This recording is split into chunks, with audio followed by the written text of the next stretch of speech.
Good morning students. आज का हमारा विषय है भारत में ताम्रपाषाण संस्कृति। प्रीवियस वीडियो में हमने नवपाषाण काल तक के इतिहास के बारे में पढ़ा था। हमने देखा था कि नवपाषाण काल में कृषि का विकास हो चुका था और मध्यपाषाण काल तक आते आते पशुपालन भी करना मनुष्य ने सीख लिया था।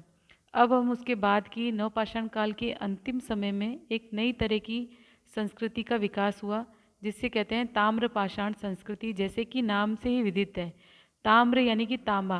जिस संस्कृति में तांबे के साथ पत्थर के औजार का उपयोग किया गया, तांबा का उपयोग किया गया, तो उस संस्कृति को उसी के आधार पर ताम्रपाषाण संस्कृति कहा गया।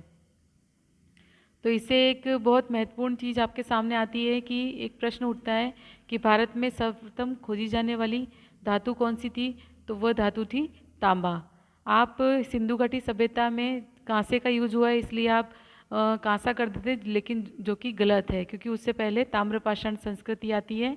और ये ताम्रपाषाण संस्कृति सिंधु घाटी सभ्यता के कुछ स्थलों से पहले आती है और कुछ स्थल जो हैं उसके, यानी कि कुछ संस्कृति के जो स्थल है वो बाद में ज्ञात हुए, जो कि सिंधु घाटी सभ्यता के बाद के भी हैं। तो इस प्रकार से ये एक तरह से सिंधु घाटी सभ्यता के पहले से शुरू होकर उसके समांतर चलती है। देखिए, ताम्रपाषाण युग, इसको इंग्लिश में कैल्कोलिथिक एज भी कहते हैं। ये एक तरह नई तरह का, मतलब इस संस्कृति में आपको मैंने बता ही दिया कि पत्थर के साथ तांबे का प्रयोग हुआ। नवपाषाण काल के अंतिम चरण में एक नई संस्कृति का विकास। केवल पत्थर के स्थान पर, पहले जहाँ पर केवल पाषाण के औजारों का उपयोग होता था, वहाँ पर अब पत्थर के साथ तांबे के औजारों का उपयोग होने लगा।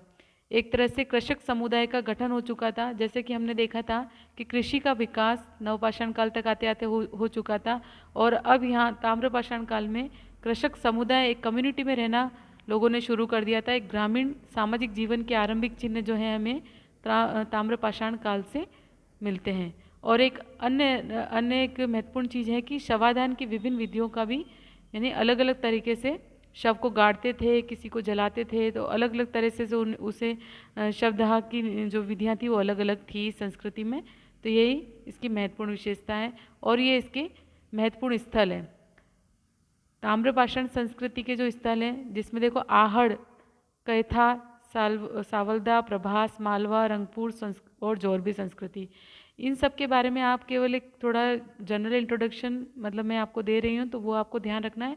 लेकिन जो महत्वपूर्ण संस्कृतियाँ कौन सी हैं, वह है आहड़, जो कि राजस्थान में है, बनास नदी के किनारे। दूसरी है मालवा संस्कृति। तीसरी है जोरबे संस्कृति। ये आहड़ में, यहाँ पर ये 2100 से 1500 ईसा पूर्व है, आप इसको ठीक कर देंगे। आहड़, इसके 3 स्थल खोजे गए हैं राजस्थान के अंदर, बनास नदी घाटी में, गिलुंड, उदयपुर में ये आहड़, गिलुंड और बालाथल। मालवा में देखिए आप, कैता, एरन और नवदा टोली। मालवा यानी कि एमपी में, मध्य प्रदेश में। और जोरबे संस्कृति यानी कि महाराष्ट्र में, देमाबाद और इनाम गांव। इस प्रकार से आप देखेंगे कि आहड़ संस्कृति पहले आती है।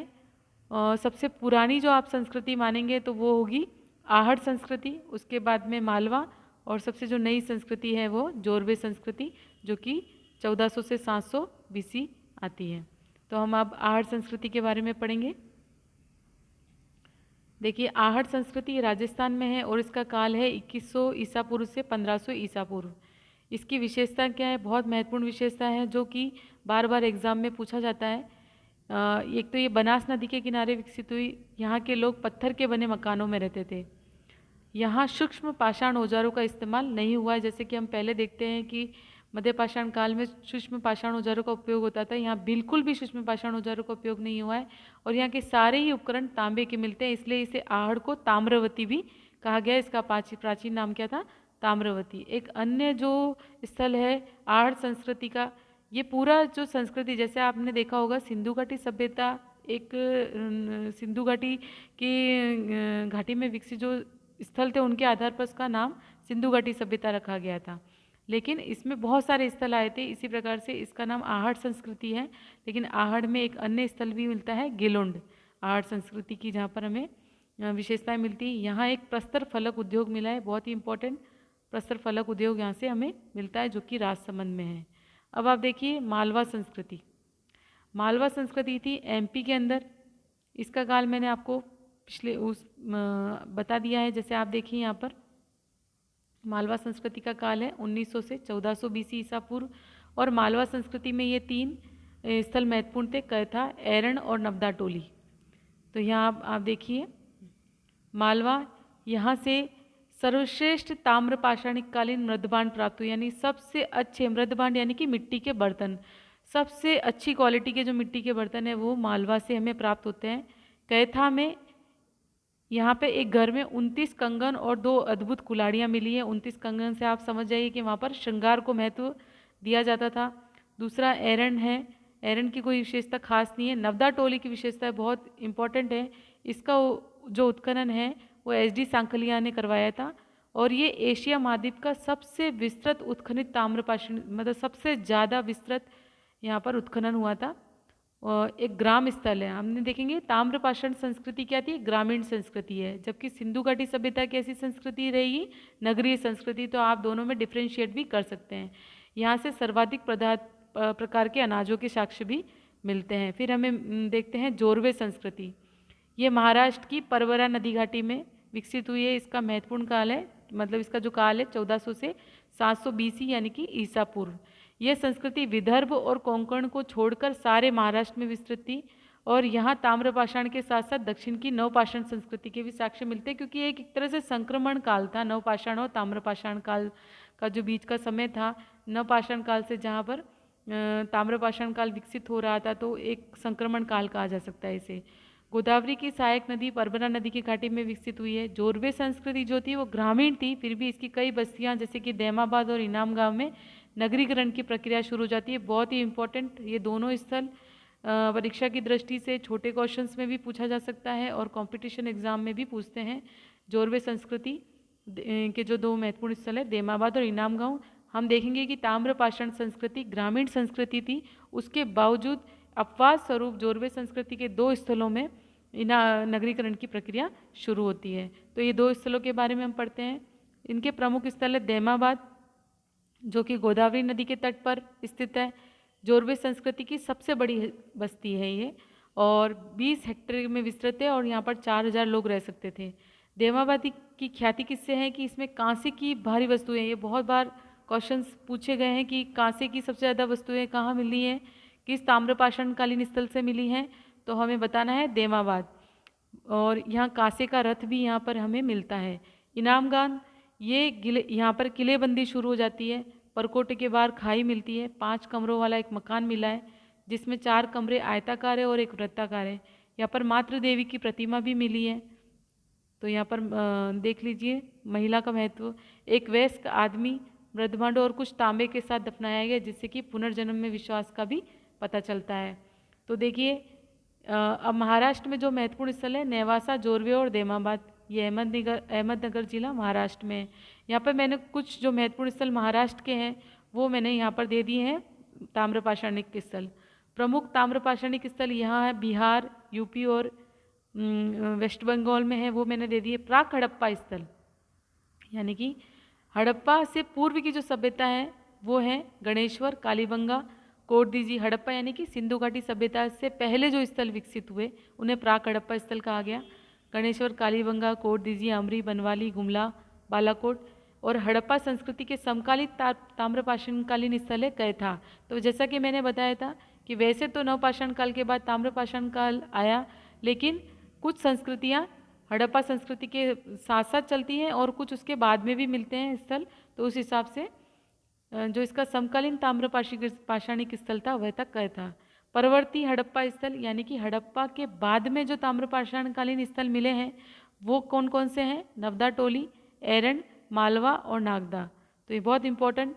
प्राक हड़प्पा स्थल यानी कि हड़प्पा सभ्यता से पहले जो ताम्रपाषाण कालीन स्थल मिले हैं वो, उसके बाद उसके समकालीन ताम्रपाषाणिक स्थल, और उसके बाद में प्रवर्ती हड़प्पा स्थल यानी कि जो हड़प्पा संस्कृति के बाद में जो ताम्रपाषाणिक कालीन स्थल मिलते हैं। तो ताम्रपाषाण काल की विशेषता बहुत ही इम्पोर्टेंट है। छोटे छोटे पत्थरों के औजारों का उपयोग यहाँ पर होता है। आहट संस्कृति अपवाद है इसका, जैसा कि मैंने आपको बताया था छोटे पत्थर के औजारों का उपयोग आहट संस्कृति में नहीं होता। वहाँ सारे ही उपकरण तांबे के मिलते हैं, इसलिए इसे ताम्रवती भी कहा जाता है। महाराष्ट्र, एमपी और बिहार के लोग टोटी वाले जलपात्र, गोड़ीदार तस्तरी और गोड़ीदार कटोरे बनाते थे। ये अलग अलग तरह की उन्होंने कला सीख ली थी। मृदभांडों का बहुत ऐसे प्रयोग होता है और मैंने आपको बताया था विशिष्ट प्रकार के मृदभांड यहाँ मिलते हैं। काले लाल मृदभांड का प्रयोग आते थे जो मुख्यतः चाक पर बने होते थे और इन पर एक ही आकृति बनाते थे। चित्रित मृदभांड भी मिलते हैं, जैसे कि महाराष्ट्र है, एमपी है, राजस्थान है और आहड़ से चित्रित मृदभांड मिले हैं। अब पशुपालन किया जाने लगा। ऊँट पालन के साक्ष्य मिलते हैं, घोड़े के साक्ष्य अभी भी नहीं मिले हमें। अब पशुपालन मांस के लिए किया जाता था। अब भी पशुपालन किसके लिए किया जाता था? मांस के लिए। जैसे कि मध्य पाषाण काल में पशुपालन की शुरुआत होती है, तो उस समय भी पशुओं का उपयोग दूध के या किसी अन्य पर्पज़ से नहीं किया जाता था। उनका पशुपालन का जो उद्देश्य था वो मांस था और ताम्रपाषाण काल में भी वही रहा। कृषि, सभी प्रमुख अनाज उत्पन्न करते थे, हल का प्रयोग नहीं करते थे। अभी तक हल का प्रयोग नहीं हुआ है। महाराष्ट्र में नर्मदा घाटी में स्थित नर्मदा टोली सर्वाधिक प्रकार के अनाजों के साक्ष्य मिले हैं। सबसे विस्तृत उत्खनन स्थल है नर्मदा टोली, महाराष्ट्र में नहीं है, सॉरी ये एमपी में है, इसको आप ठीक कर लीजिएगा। और यहाँ से सबसे अधिक प्रकार के अनाजों के साक्ष्य मिले हैं। स्थायी निवास करने लगे, जैसा कि कृषक समुदाय का गठन हो चुका था। कृषि के विकास के लिए, कृषि को स्थिरता प्रदान करने के लिए स्थायी निवास आवश्यक था। अब कच्ची ईंटों से बने मकानों में रहने लगे थे। अमीरों के जो मतलब जो थोड़े से संपन्न वर्ग होता था उसके मकान आयताकार होते थे और सामान्य लोगों के गोलाकार होते थे। प्राय ये पक्की ईंटों से परिचित नहीं थे। कांसे के भी प्रमाण यहाँ से मिलते हैं। देमाबाद से हमने देखा बहुत ऐसे कांसे का उपयोग होता है। कैथा और एरन और इनाम गांव में किलेबंद बस्तियाँ थीं। शिल्प विकसित हो गई थी, कताई बुनाई जानने लग गए थे। मालवा में चरखे व तकलियाँ मिली है। महाराष्ट्र में कपास, सन व सेमल की रुई से बने धागे भी मिलते हैं, यानी कि वस्त्र निर्माण से परिचित हो चुके थे। इनाम गांव में कुंभकार, धातुकार और हाथीदांत के शिल्प, टेराकोटा बनाने वाले, मिट्टी की जो मूर्तियाँ होती थी बनाने वाले कारीगर के साक्ष्य भी मिलते हैं। मालवा और मध्य भारत में जैसे कैथा और एरन की बस्तियाँ ताम्रपाषाण की सबसे प्राचीन बस्ती हैं। पश्चिम महाराष्ट्र की बस्तियां बाद की है। सर्वप्रथम ताम्रपाषाण लोगों ने ही प्रायद्वीपीय भारत में बड़े गांव बसाए। जैसा कि शुरुआत में मैंने बता दिया था कि ग्रामीण संस्कृति की शुरुआत कहाँ होती है? ताम्रपाषाण काल से। चित्रित मृदभांडों का प्रयोग भी सर्वप्रथम कहाँ किया गया? ताम्रपाषाण काल से। मृदभांड मैंने बता दिया आपको, मिट्टी के बर्तन, लेकिन पहले जो बर्तन सादे होते थे नवपाषाण काल में, पॉलिशदार तो होते थे पर मतलब पॉलिशदार नहीं होते थे, सादे बर्तनों का यूज़ होता था। ताम्रपाषाण काल में कला विकसित हो सकती है। एक तरह से कला के क्षेत्र में यहाँ पर हमें उन्नति दिखाई देती है। लेखन कला से ये अनभिज्ञ थे। सबसे बड़ी ताम्र निधि मिली है मध्य प्रदेश के गुंगेरिया प्रांत से, तो गुंगेरिया से, तो ये आपको याद रखना है। ये छोटे क्वेश्चंस में पूछा जा सकता है। ताम्रपाषाण संस्कृति ग्रामीण थी, बार बार बताया मैंने। ताम्रपाषाण समाज में असमानता आरंभ हो चुकी थी। जैसे हमने देखा घर भी अलग अलग लोगों के अलग अलग तरह से बनाए होते थे, लेकिन सामाजिक असमानता ना होकर इसे कह सकते हैं आर्थिक रूप से थोड़ी सी असमानता यहाँ दिखती है। जोरवी बस्तियों में द्विस्तरीय निवास पाया गया, इससे हमें पता चलता है कि यहाँ पर असमानता शुरू हो चुकी थी। तो आप इसे अच्छे से पढ़ेंगे। नवपाषाण काल के बाद जो ताम्रपाषाण काल आया है उसे अच्छे से आप लर्न करेंगे। और कोई अगर आपको क्योरीज हैं तो आप प्लीज़ डिस्क्रिप्शन बॉक्स में मैंने दिया है लिंक, तो उससे आप देख सकते हैं और मुझे वापस कॉल करके या मैसेज में भी आप पूछ सकते हैं। तो ओके, थैंक्स।